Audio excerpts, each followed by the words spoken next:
Hey there, friends.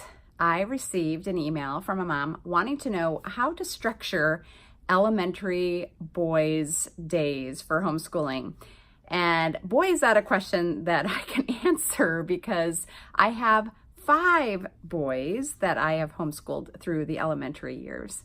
And what I can tell you, the best advice that I can give you is to keep your lessons short and active. Okay, so what I like to do is alternate activities that are more seat work oriented with active activities and things that are more fun. So if you're going to do seat work where maybe you are doing Bible time and memorizing scripture, alternate that with some jumping jacks, some sit-ups, some push-ups, to kind of get the ants in the pants out, and then maybe do something that kids are a little bit more excited about, those boys. My boys loved doing read alouds, and then what you can do, even with read alouds, is give them the opportunity to dramatize what you're doing.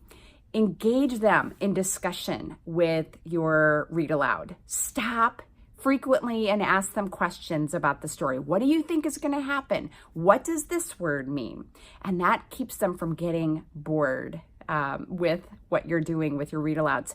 And then you can alternate those seat work kinds of subjects. And that reminds me, when you are reading aloud, allow your boys to get up and walk around while you are reading.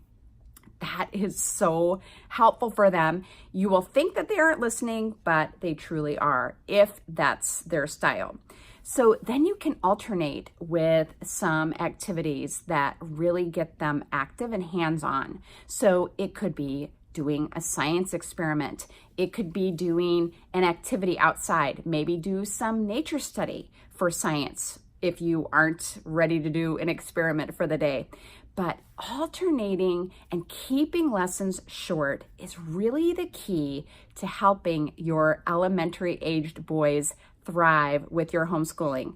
And this mom also asked me, how long should homeschooling take when I have younger elementary kids? And my answer to that is less time than you think. So one of the things that I do to help me structure the lessons that I'm going to be teaching for the year is I consider what schools do. Traditional schools will have your child learning 6 or 7 subjects a day, but remember that traditional schools have your kids in class for 7 hours a day, and we don't have to do that. But it does help me to kind of contain the number of things that I'm trying to teach in any given school year. Okay, so you want to include music lessons and sports in that number. So you would have maybe 5 other subjects that you're teaching. If you have more than that, or even if you just have that 6 to 7, you can also loop them so that you can get more subjects into a day. And you can also choose not to teach the same 6 to 7 subjects every single day. That is perfectly acceptable. We should not, in my opinion, especially with these younger boys, be teaching them from 8 a.m. to 4 p.m. That is a recipe for burnout for your boys and for you. So to learn more about loop scheduling, about homeschooling boys, and about a good homeschooling routine, if you just need help getting started, I am going to include some links in the notes for this video for you. And I'm going to be answering the second part of this mom's question about chores in a later video. Thanks for joining me.